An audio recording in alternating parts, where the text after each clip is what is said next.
లైఫ్‌లో కొన్ని చాప్టర్స్ ఒక స్టేజ్‌లో క్లోజ్ చేయాల్సి వస్తుంది. అలా ఆగిన నా స్టవ్ ఫ్లేమే పోపుల డబ్బా.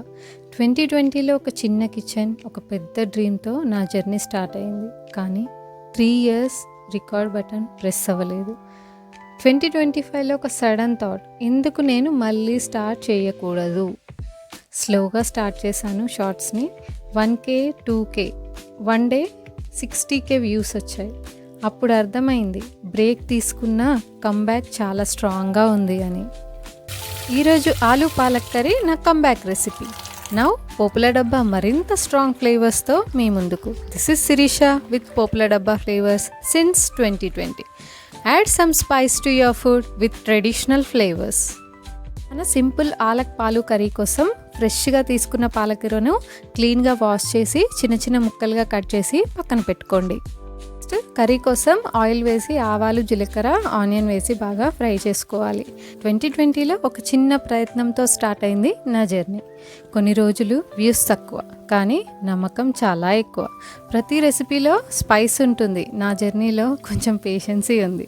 2020లో నా యూట్యూబ్ జర్నీ స్టార్ట్ చేసినప్పుడు వ్యూస్ 20, 30, 100 వచ్చేవి. ఆ వ్యూస్ తక్కువ వచ్చినప్పుడు ఎందుకో నా స్టవ్ ఫ్లేమ్ కూడా తగ్గినట్టుగా అనిపించింది. మరి స్టవ్ ఫ్లేమ్ ఎక్కువ చేసుకోవడం మన చేతిలోనే ఉంది కదా. అందుకే 2025లో మళ్ళీ స్టార్ట్ చేశాను. అప్పుడు కెమెరాకి నేను ఒక్కదాన్నే ఆడియన్స్, కానీ ఇప్పుడు మీరు చూస్తున్నారు, లైక్ చేస్తున్నారు, కామెంట్ కూడా చేస్తున్నారు.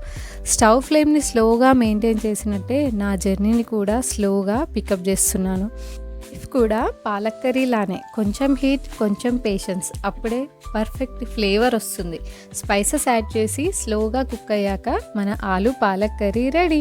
సింపుల్గా కనిపించిన డిషేనండి, కానీ టేస్ట్లో డెప్త్ ఉంటుంది. నా జర్నీ కూడా అలానే సైలెంట్గా స్టార్ట్ అయింది, కానీ స్ట్రాంగ్గా కంటిన్యూ అవుతుంది.